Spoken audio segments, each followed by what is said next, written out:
Hello friends, welcome to my channel high level tourism. ನನ್ನ ಹೆಸರು ನಟರಾಜ್ ಅಂತ. ಸ್ನೇಹಿತರೆ, ಇವತ್ತು ನಾವು ಸುಂದರವಾದಂತಹ ಕಾಫಿ ಎಸ್ಟೇಟ್ಗಳ ಮಧ್ಯದಲ್ಲಿ ಹಾದು ಹೋಗಿರುವಂತಹ ರೋಡ್ನಲ್ಲಿ ಟ್ರಾವೆಲ್ ಮಾಡ್ತಾ ಇದ್ದೀವಿ. ಇವತ್ತು ನಾವು ಪಶ್ಚಿಮ ಘಟ್ಟಗಳ ಸಾಲಿನಲ್ಲಿ ಬರುವಂತಹ ಚಿಕ್ಕಮಗಳೂರು ಜಿಲ್ಲೆಯಲ್ಲಿದ್ದೀವಿ. ಇವತ್ತು ನಾನು ನಿಮಗೆ ಅಪ್ಪಟ ಮಲೆನಾಡಿನ ಒಂದು ಹಳ್ಳಿಯನ್ನು, ಅಂದರೆ ಕುವೆಂಪುರವರ ಜನ್ಮಸ್ಥಳವಾದ ಹಿರೇಕೊಡಿಗೆ ಊರನ್ನು ತೋರಿಸಲಿಕ್ಕೆ ಹೋಗ್ತಾ ಇದ್ದೀನಿ. ಸ್ನೇಹಿತರೆ, ಪಶ್ಚಿಮ ಘಟ್ಟಗಳ ಸಾಲಿನಲ್ಲಿ ಬರುವಂತಹ ಈ ಮಲೆನಾಡಿನ ಪ್ರದೇಶಗಳು ಸಮುದ್ರ ಮಟ್ಟದಿಂದ ಸುಮಾರು 1200 ಮೀಟರ್ ಎತ್ತರದಲ್ಲಿವೆ. ಈ ಪಶ್ಚಿಮ ಘಟ್ಟಗಳು ಜಗತ್ತಿನ ಅತಿ ಹೆಚ್ಚು ಜೀವ ವೈವಿಧ್ಯವುಳ್ಳ ಪ್ರದೇಶಗಳಲ್ಲಿ ಒಂದಾಗಿವೆ. ಈ ಪಶ್ಚಿಮ ಘಟ್ಟಗಳಲ್ಲಿ ಸುಮಾರು 5000 ಬಗೆಯ ಸಸ್ಯ ಪ್ರಭೇದಗಳಿದ್ದಾವೆ, 139 ಬಗೆಯ ಸಸ್ತನಿಗಳಿದ್ದಾವೆ, ಹಾಗೆ 508 ಬಗೆಯ ಪಕ್ಷಿಗಳಿದ್ದಾವೆ, ಮತ್ತು 179 ಬಗೆಯ ಉಭಯವಾಸಿ ಪ್ರಭೇದಗಳಿದ್ದಾವೆ, ಹಾಗೆ 290 ಬಗೆಯ ಸಿಹಿ ನೀರಿನ ಮೀನಿನ ಪ್ರಭೇದಗಳನ್ನು ಕೂಡ ಇಲ್ಲಿ ನಾವು ನೋಡಬಹುದು. ಮತ್ತು ಕರ್ನಾಟಕದಲ್ಲಿ ಅತಿ ಹೆಚ್ಚು ಮಳೆ ಬೀಳುವ ಪ್ರದೇಶಗಳು ಕೂಡ ಈ ಕಡೆನೇ ಇದ್ದಾವೆ. ಇಲ್ಲಿ ಹಲವಾರು ನದಿಗಳು, ಹೊಳೆಗಳು, ಜರಿಗಳು ಎಲ್ಲವುಗಳು ಕೂಡ ಉಗಮ ಆಗ್ತವೆ. ಇಲ್ಲಿ ಅಗಾಧವಾದಂತಹ ಒಂದು ಔಷಧಿ ಸಸ್ಯಗಳ ಸಂಪತ್ತೇ ಇದೆ. ಇಷ್ಟೊಂದು ಬಗೆಯ ಮರಗಿಡಗಳು, ಇಷ್ಟೊಂದು ಬಗೆಯ ಪ್ರಾಣಿ ಪಕ್ಷಿಗಳು, ಇಷ್ಟೊಂದು ಬಗೆಯ ಕ್ರಿಮಿಕೀಟಗಳ ಜೊತೆಗೆ ಇಲ್ಲಿ ಮಾನವರು ಸಹಸ್ರಾರು ವರ್ಷಗಳಿಂದ ಸಹಜೀವನವನ್ನು ನಡೆಸ್ಕೊಳ್ತಾ ಬಂದಿದ್ದಾರೆ. ಇಂತಹ ಒಂದು ಅದ್ಭುತವಾದಂತಹ ಮಲೆನಾಡಿನ ಪ್ರದೇಶದಲ್ಲೇ ಈ ಹಿರೇಕೊಡಿಗೆ ಊರು ಇರುವಂಥದ್ದು. ಹಾಗೆ ಇದೇ ಅದ್ಭುತವಾದಂತಹ ಪರಿಸರದಲ್ಲೇ ನಮ್ಮ ರಾಷ್ಟ್ರಕವಿ ಕುವೆಂಪುರವರ ಜನನವಾಗಿದ್ದು. ಸ್ನೇಹಿತರೆ, ಹಿರೇಕೊಡಿಗೆ ಊರನ್ನು ತಲುಪೋದಕ್ಕಿಂತ ಮೊದಲು ನಾನು ಇಲ್ಲಿ ನಿಮ್ಮ ಜೊತೆ ಸ್ವಲ್ಪ ಮಾಹಿತಿಯನ್ನು ಹಂಚ್ಕೊಳ್ತೀನಿ. ಅವರ ಬಗ್ಗೆ ಮಾಹಿತಿ ಅಂತೂ ಎಲ್ರಿಗೂ ಗೊತ್ತೇ ಇರುತ್ತೆ, ಆದರೂ ನಾನು ಇಲ್ಲಿ ನನ್ನ ವಿಡಿಯೋದಲ್ಲಿ ನಿಮಗೆ ಸ್ವಲ್ಪ ಮಾಹಿತಿಯನ್ನು ಕೊಡ್ತೀನಿ. ಕುವೆಂಪುರವರ ತಾಯಿಯ ಹೆಸರು ಸೀತಮ್ಮ ಅಂತ. ಅವರು ಅಮ್ಮಡಿ ತಿಮ್ಮಯ್ಯ ನಾಯಕರು ಮತ್ತು ಶೇಷಮ್ಮನವರ ಮಗಳು. ಅವರನ್ನು 31/5/1901 ಕುಪ್ಪಳ್ಳಿಯ ವೆಂಕಟಪ್ಪ ಗೌಡರಿಗೆ ಮದುವೆ ಮಾಡಿ ಕೊಡ್ತಾರೆ. ಇನ್ನು ಅಮ್ಮಡಿ ತಿಮ್ಮಯ್ಯ ನಾಯಕರ ಮನೆತನದ ಬಗ್ಗೆ ಹೇಳಬೇಕು ಅಂತಂದರೆ, ಅವರ ಮನೆತನ ಆರ್ಥಿಕವಾಗಿ ಮತ್ತು ಸಾಂಸ್ಕೃತಿಕವಾಗಿ ತುಂಬ ಶ್ರೀಮಂತವಾಗಿತ್ತು. ಮನೆಯಲ್ಲಿ ಆಗಾಗ ರಾಮಾಯಣ, ಮಹಾಭಾರತ ಪ್ರಸಂಗಗಳು, ತಾಳಮದ್ದಲೆ, ಯಕ್ಷಗಾನ ಮುಂತಾದ ಕಾರ್ಯಕ್ರಮಗಳೆಲ್ಲ ನಡೀತಾನೆ ಇರ್ತಿದ್ವು. ಕುವೆಂಪುರವರ ಜನನದ ರಾತ್ರಿಯೂ ಕೂಡ ಕರ್ಣಾರ್ಜುನರ ಕಾಳಗ ನಡೆಯುವುದರಲ್ಲಿತ್ತು. ಆದರೆ ಅಷ್ಟರಲ್ಲಿ ತಾಯಿ ಸೀತಮ್ಮನವರಿಗೆ ಹೆರಿಗೆ ನೋವು ಕಾಣಿಸ್ಕೊಂಡಿದ್ದರಿಂದ ನಾಟಕ ಅಲ್ಲಿಗೆ ನಿಂತು ಹೋಗಿತ್ತು. ಆದರೆ ನಾಟಕವನ್ನು ನೋಡಲಿಕ್ಕೆ ಅಲ್ಲಿ ನೆರೆದಿದ್ದಂತಹ ಜನರೆಲ್ಲ ರಾಷ್ಟ್ರಕವಿ ಕುವೆಂಪುರವರ ಜನ್ಮಕ್ಕೆ ಸಾಕ್ಷಿಯಾದರು. ಸ್ನೇಹಿತರೆ, ಈ ಹಿರೇಕೊಡಿಗೆ ಊರು ಇರುವಂತಹದ್ದು ಚಿಕ್ಕಮಗಳೂರು ಜಿಲ್ಲೆಯಲ್ಲಿ. ಚಿಕ್ಕಮಗಳೂರು ಜಿಲ್ಲೆಯ ಕೊಪ್ಪದಿಂದ ಸುಮಾರು ಒಂದು 7-8 ಕಿಲೋಮೀಟರ್ ದೂರದಲ್ಲಿ ಈ ಊರಿದೆ. ಹಾಗೆ ಸೀತಮ್ಮನವರನ್ನು ಮದುವೆ ಮಾಡಿ ಕೊಟ್ಟಂತಹ ಕುಪ್ಪಳ್ಳಿ ಊರು ಆ ಹಿರೇಕೊಡಿಗೆ ಊರಿನಿಂದನೂ ಸುಮಾರು ಒಂದು 7-8 ಕಿಲೋಮೀಟರ್ ದೂರದಲ್ಲಿದೆ. ಆದರೆ ಇಲ್ಲಿ ಒಂದು ವಿಶೇಷ ಏನಪ್ಪ ಅಂತಂದರೆ, ಹಿರೇಕೊಡಿಗೆ ಊರು ಚಿಕ್ಕಮಗಳೂರು ಡಿಸ್ಟಿಕ್ ಆದರೆ ಕುಪ್ಪಳ್ಳಿ ಊರು ಶಿವಮೊಗ್ಗ ಡಿಸ್ಟಿಕಲ್ಲಿ ಬರುತ್ತೆ. ಕುವೆಂಪುರವರ ಜನನವಾಗಿದ್ದು 29/12/1904 ಆದರೆ ಸರ್ಕಾರಿ ದಾಖಲೆಗಳಲ್ಲಿ ಇದು 5/1/1905 ಅಂತ ಆಗಿದೆ. ಸ್ನೇಹಿತರೆ, ಈಗ ನಾವು ಟ್ರಾವೆಲ್ ಮಾಡ್ತಾ ಇರೋದು ಚಿಕ್ಕಮಗಳೂರು ಜಿಲ್ಲೆಯ ಕೊಪ್ಪದಿಂದ ತೀರ್ಥಹಳ್ಳಿಗೆ ಹೋಗುವಂತಹ ರೋಡಲ್ಲಿ. ಇದೇ ರೋಡಲ್ಲಿ ಸ್ವಲ್ಪ ಮುಂದೆ ಹೋಗ್ತಾ ಇದ್ದಂಗೆ ನಮಗೆ ಹಿರೇಕೊಡಿಗೆ ಊರಿಗೆ ಹೋಗಲಿಕ್ಕೆ ಇರುವಂತಹ ಕ್ರಾಸ್ ಸಿಗುತ್ತೆ. ನೋಡಿ, ಈಗ ನಾವು ಈ ಊರಿನ ಹತ್ರ ಬಂದಿದ್ದೀವಿ. ಇಲ್ಲಿಂದ ನಾವು ಎಡಕ್ಕೆ ಹೋಗಬೇಕಾಗಿರುತ್ತೆ. ನಿಮಗೆ ಮುಂದೆ ಬೋರ್ಡಲ್ಲಿ ಕೂಡ ಕಾಣಿಸುತ್ತೆ ಹಿರೇಕೊಡಿಗೆಗೆ ಹೋಗಲಿಕ್ಕೆ ಇರುವಂತಹ ದಾರಿ ಲೆಫ್ಟ್ ಸೈಡಿಗಿದೆ ಅನ್ನೋದು ನಿಮಗೆ ಗೊತ್ತಾಗುತ್ತೆ. ನಾವು ಸ್ಟ್ರೇಟ್ ಆಗಿ ಹೋದರೆ ಕುಪ್ಪಳ್ಳಿ ಕಡೆ ಅಥವಾ ತೀರ್ಥಹಳ್ಳಿಗೆ ಹೋಗಬಹುದು. ನೋಡಿ, ಈ ಬೋರ್ಡಲ್ಲಿ ನೋಡಬಹುದು ನೀವು 2 ಕಿಲೋಮೀಟರ್ ಅಂತ ಇದೆ. ಈಗ ಬನ್ನಿ, ನಾವು ಹಿರೇಕೊಡಿಗೆ ಊರಿನ ಕಡೆ, ಅಂದರೆ ಕುವೆಂಪುರವರ ಅಜ್ಜನ ಮನೆ ಕಡೆ ಪ್ರಯಾಣವನ್ನು ಬೆಳೆಸೋಣ. ನೋಡಿ, ಇಲ್ಲೆಲ್ಲ ನೋಡಬಹುದು ನೀವು, ವಾತಾವರಣ ಎಷ್ಟೊಂದು ಸುಂದರವಾಗಿದೆ. ಇಷ್ಟೊಂದು ಸುಂದರವಾದ ಪ್ರದೇಶದಲ್ಲಿ ಕುವೆಂಪುರವರ ಜನನ ಆಗಿರುತ್ತೆ. ಹಿರೇಕೊಡಿಗೆಯಲ್ಲಿ ಬಾಣಂತನ ಮುಗಿಸಿಕೊಂಡು ಗಂಡನ ಮನೆಗೆ ಹೊರಟ ತಾಯಿಯ ಜೊತೆ ದಟ್ಟಗಾಡು, ಬೆಟ್ಟಗುಡ್ಡ, ಹಳ್ಳಕೊಳ್ಳಗಳಿಂದ ಭೀಷಣವಾಗಿದ್ದ ಅರಣ್ಯದೊಳಗೆ ತಾಯಿಯ ಮಡಿಲೊಳಗೆ ಸಾಗಿ ಶಿಶುವಾಗಿದ್ದ ಕುವೆಂಪುರವರು ಕುಪ್ಪಳ್ಳಿ ಊರನ್ನು ಸೇರಿಕೊಳ್ತಾರೆ. ಹಿರೇಕೊಡಿಗೆಯಿಂದ ಕುಪ್ಪಳ್ಳಿಗೆ ಹೋಗುವ ದಾರಿಯ ಕಾಡೆ ಅವರಿಗೆ ನಿಸರ್ಗ ಪ್ರೇಮದ ದೀಕ್ಷೆಯನ್ನಿತ್ತು ಪ್ರಕೃತಿಯ ಉಪಾಸನೆಗೆ ನಿವೇದಿಸಿದ್ದು. ಆದರೆ ಈಗ ಹಿರೇಕೊಡಿಗೆ ಊರಲ್ಲಿ ಅವರು ಹುಟ್ಟಿರುವಂತಹ ಆ ಮನೆ ನಮಗೆ ನೋಡಲಿಕ್ಕೆ ಸಿಗೋದಿಲ್ಲ. ಅಲ್ಲಿ ಈಗ ಕುವೆಂಪುರವರ ಜನ್ಮಸ್ಥಳ ಅಂತ ಒಂದು ಸ್ಮಾರಕವನ್ನು ಮಾಡಿಟ್ಟಿದ್ದಾರೆ. ಇನ್ನು ಅಲ್ಲಿ ಕುವೆಂಪುರವರ ಅಜ್ಜನ ಮನೆಯ ಬದಲು ಜನ್ಮಸ್ಥಳದ ಸ್ಮಾರಕ ಹೇಗಾಯಿತು ಅನ್ನೋದನ್ನು ನೋಡೋಣ. ಕಾಲಾನಂತರದಲ್ಲಿ ಪುಟ್ಟಪ್ಪನವರು ಬೆಳೆದು ಉನ್ನತ ವಿದ್ಯಾಭ್ಯಾಸ ಪಡೆದು ಮಹಾಕವಿಯಾಗಿ, ಕಾದಂಬರಿಕಾರನಾಗಿ, ಉಪಕುಲಪತಿಯಾಗಿ ಜಗದ್ವಿಖ್ಯಾತಿ ಗಳಿಸಿದ ಮೇಲೆ ಸ್ಥಳೀಯರ ನೆನಪಿನ ಆಧಾರದ ಮೇಲೆ ತಮ್ಮ ಜನ್ಮಸ್ಥಳದ ಬಗ್ಗೆ ಅವರಿಗೆ ಕುತೂಹಲ ಮೂಡುತ್ತೆ. ಅಷ್ಟರಲ್ಲಾಗಲೇ ಕಾಲನ ಹೊಡೆತಕ್ಕೆ ಸಿಕ್ಕಿ ಹಿರೇಕೊಡಿಗೆಯ ಆಸ್ತಿ ಬೇರೆಯವರ ಪಾಲಾಗಿರುತ್ತೆ. ಹಳೆಯ ಮನೆ ಬಿದ್ದು ಕಸದ ತಿಪ್ಪೆಯಾಗಿರುತ್ತೆ.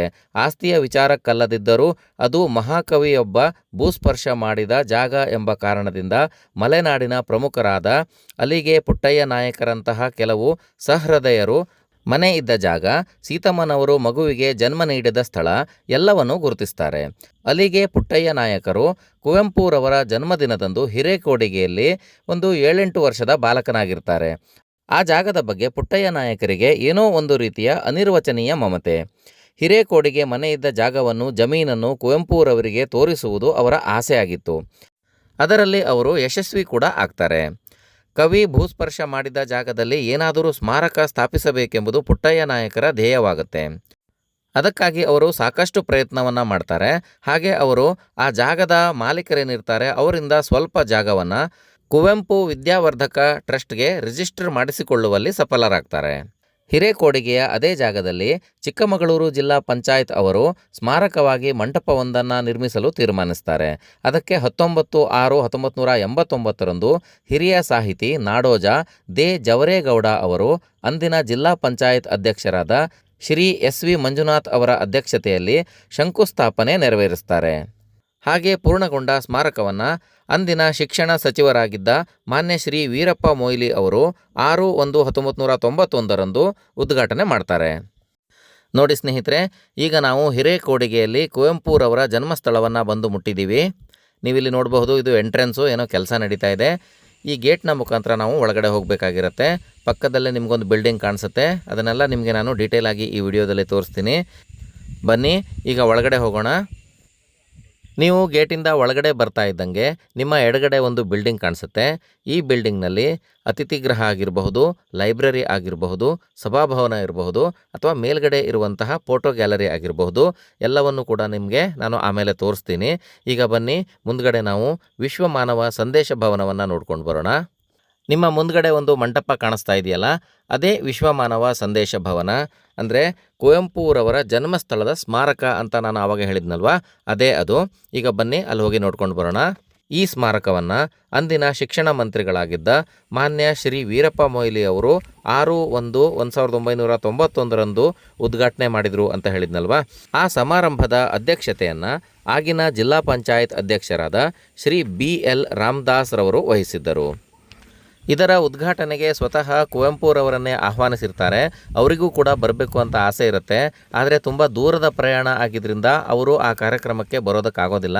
ಇದನ್ನು ಮನಗಂಡಂತಹ ಆಗಿನ ಮುಖ್ಯಮಂತ್ರಿಗಳಾದ ಶ್ರೀ S ಬಂಗಾರಪ್ಪನವರು ಕುವೆಂಪುರವರಿಗೆ ಸರ್ಕಾರಿ ಹೆಲಿಕಾಪ್ಟರ್ನಲ್ಲಿ ಹಿರೇಕೊಡಿಗೆಗೆ ಬರೋದಕ್ಕೆ ಮುಂದಿನ ದಿನಗಳಲ್ಲಿ ವ್ಯವಸ್ಥೆಯನ್ನು ಮಾಡ್ತಾರೆ. ಹಾಗೆ ಏಪ್ರಿಲ್ 14, 1991 ಹಿರೇಕೊಡಿಗೆಗೆ ಬಂದ ಕುವೆಂಪುರವರು ಸ್ಮಾರಕವನ್ನು ನೋಡಿ ವಿಶ್ವಮಾನವನ ಗೀತೆಯನ್ನು ಓದಿ ಯುವ ಪೀಳಿಗೆಗೆ ವಿಶ್ವಮಾನವನ ಸಂದೇಶವೇ ನನ್ನ ಸಂದೇಶ ಎಂದು ಹೇಳ್ತಾರೆ. ಸ್ನೇಹಿತರೆ, ಈ ಮಂಟಪದ ಗೋಡೆಗಳ ಮೇಲೆಲ್ಲ ನೀವು ನೋಡಬಹುದು, ಹಿರೇಕೊಡಿಗೆಯ ಬಗ್ಗೆ ಕುವೆಂಪುರವರು ಬರೆದಂತಹ ಸಾಹಿತ್ಯವನ್ನು ಈ ಗೋಡೆಗಳ ಮೇಲೆಲ್ಲ ಬರೆದಿಟ್ಟಿದ್ದಾರೆ. ಹಾಗೆ ಮಧ್ಯ ಮಧ್ಯ ನೀವು ಕುವೆಂಪುರವರ ಭಾವಚಿತ್ರಗಳನ್ನು ಕೂಡ ನೋಡಬಹುದು. ಹಾಗೆ ನೀವು ಈ ವಿಡಿಯೋವನ್ನು ಪಾಸ್ ಮಾಡಿ ಅಲ್ಲಿ ಏನೇನು ಬರೆದಿದ್ದಾರೆ ಅನ್ನೋದನ್ನು ಕೂಡ ಓದ್ಕೋಬಹುದು.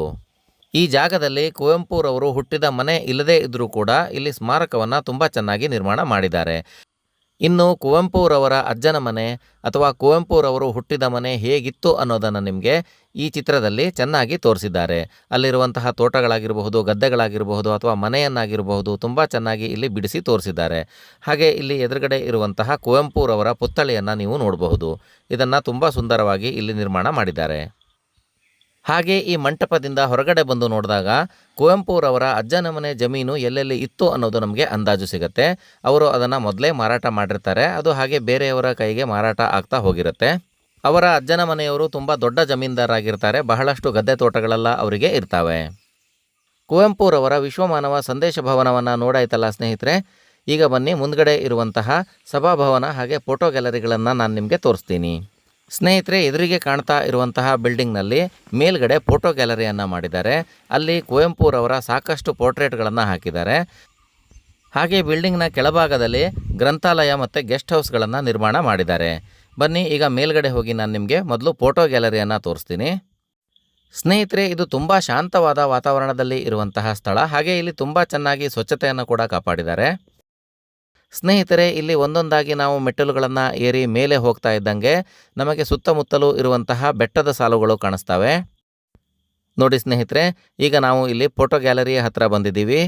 ನಾವು ಒಳಗೆ ಹೋಗಿ ಫೋಟೋಗಳನ್ನೆಲ್ಲ ಇಲ್ಲಿ ನೋಡಬಹುದು. ಇಲ್ಲಿ ಕುವೆಂಪುರವರು ಚಿಕ್ಕವರಿದ್ದಾಗಿಂದ ಇರುವ ಫೋಟೋ ಹಿಡಿದು ಅವರಿಗೆ ವಯಸ್ಸಾಗುವವರೆಗೂ ಇದ್ದಂತಹ ಫೋಟೋಗಳನ್ನೆಲ್ಲ ನಾವಿಲ್ಲಿ ನೋಡಬಹುದು. ಸ್ನೇಹಿತರೆ, ಈ ಕಟ್ಟಡವನ್ನು ಅಂದರೆ ಈ ಸಭಾಭವನ, ಫೋಟೋ ಗ್ಯಾಲರಿ, ಅತಿಥಿ ಗೃಹ ಇವುಗಳೆಲ್ಲ ಇದಾವಲ್ವ, ಇವುಗಳನ್ನೆಲ್ಲ ನಂತರದ ದಿನಗಳಲ್ಲಿ ಕುವೆಂಪು ಸಂದೇಶ ಭವನದ ಅಭಿವೃದ್ಧಿ ಸಮಿತಿಯವರು ರಾಜ್ಯ ಸರ್ಕಾರದ ಹೆಚ್ಚಿನ ನೆರವಿನಿಂದ ನಿರ್ಮಾಣ ಮಾಡ್ತಾರೆ. ಅದನ್ನು ಅವರು 29/12/2011 ಅಂದಿನ ಕಾನೂನು ಸಚಿವರಾದ ಶ್ರೀ ಎಸ್ ಸುರೇಶ್ ಕುಮಾರ್ ಅವರು ಆಗಿನ ಶಾಸಕರಾದ ಶ್ರೀ DS ಜೀವರಾಜ್ ಅವರ ಅಧ್ಯಕ್ಷತೆಯಲ್ಲಿ ಉದ್ಘಾಟನೆ ಮಾಡ್ತಾರೆ. ಆ ಸಂದರ್ಭದಲ್ಲಿ ರಾಷ್ಟ್ರಕವಿ ಕುವೆಂಪು ಪ್ರತಿಷ್ಠಾನದ ಅಧ್ಯಕ್ಷರಾದ ನಾಡೋಜ ಹಂಪನ ಅವರು ಉಪಸ್ಥಿತರಿದ್ದರು. ಈ ಕಟ್ಟಡದಲ್ಲೇ ಸಾರ್ವಜನಿಕ ಗ್ರಂಥಾಲಯವನ್ನು ಕೂಡ ನಡೆಸಲಿಕ್ಕೆ ಸ್ಥಳಾವಕಾಶವನ್ನು ನೀಡಲಾಗಿತ್ತು. ಇವೆಲ್ಲವೂ ಆಗಿ ವರ್ಷಗಳೇ ಕಳೆದಿದ್ದರಿಂದ ಹಾಗೂ ನಿರ್ವಹಣೆ ಕಷ್ಟಸಾಧ್ಯವಾಗಿದ್ದನ್ನು ಅರಿತು ರಾಜ್ಯ ಸರ್ಕಾರ ಸಂಪೂರ್ಣ ಸ್ಮಾರಕವನ್ನು ಕುಪ್ಪಳಿಯ ರಾಷ್ಟ್ರಕವಿ ಕುವೆಂಪು ಪ್ರತಿಷ್ಠಾನಕ್ಕೆ ಹಸ್ತಾಂತರಿಸಬೇಕೆಂದು ತೀರ್ಮಾನಿಸಿ ದಿನಾಂಕ 17/1/2017 ಆದೇಶ ನೀಡಿರುತ್ತದೆ. ಅದರಂತೆಯೇ ಚಿಕ್ಕಮಗಳೂರಿನ ಮಾನ್ಯ ಜಿಲ್ಲಾಧಿಕಾರಿಗಳು ಸ್ಮಾರಕವನ್ನು ಪ್ರತಿಷ್ಠಾನಕ್ಕೆ ಹಸ್ತಾಂತರಿಸಿರುತ್ತಾರೆ. ಸ್ನೇಹಿತರೆ, ಕುವೆಂಪುರವರ ಎಲ್ಲ ಫೋಟೋಗಳನ್ನು ನೋಡ್ಕೊಂಡು ಬಂದ ನಂತರ ಅವರ ಈ ಬಾಲ್ಯದ ಫೋಟೋ ಮಾತ್ರ ಎಲ್ಲರ ಗಮನವನ್ನು ಸೆಳೆಯುತ್ತೆ. ಸ್ನೇಹಿತರೆ, ಇಲ್ಲಿ ನೀವು ಕುವೆಂಪುರವರು ಮತ್ತು ಅವರ ತಂದೆಯವರನ್ನು ನೋಡಬಹುದು.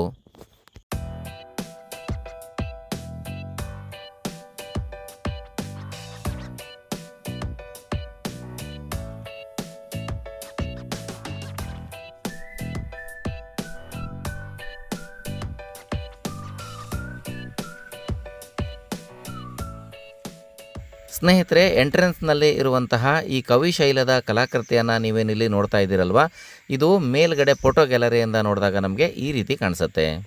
ಕುಪ್ಪಳಿಯ ಕವಿಶೈಲದಲ್ಲಿರುವಂತಹ ಸ್ಮಾರಕಗಳು ನಿಜವಾದ ಕಲ್ಲಿನ ಸ್ಮಾರಕಗಳಾದರೆ ಈ ಸ್ಮಾರಕಗಳು ಫೈಬರ್ನಿಂದ ಮಾಡಲ್ಪಟ್ಟಂತಹವು.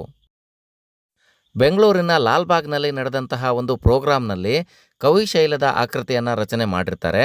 ಮತ್ತು ಅದು ವೇಸ್ಟ್ ಆಗಬಾರ್ದು ಅಂತ ಹೇಳಿಬಿಟ್ಟು ಕುಪ್ಪಳಿಯ ರಾಷ್ಟ್ರಕವಿ ಕುವೆಂಪು ಪ್ರತಿಷ್ಠಾನದವರು ಅದನ್ನು ಇಲ್ಲಿ ತಗೊಂಡು ಬಂದು ಈ ರೀತಿ ಚೆನ್ನಾಗಿ ನಿಲ್ಲಿಸಿಡ್ತಾರೆ.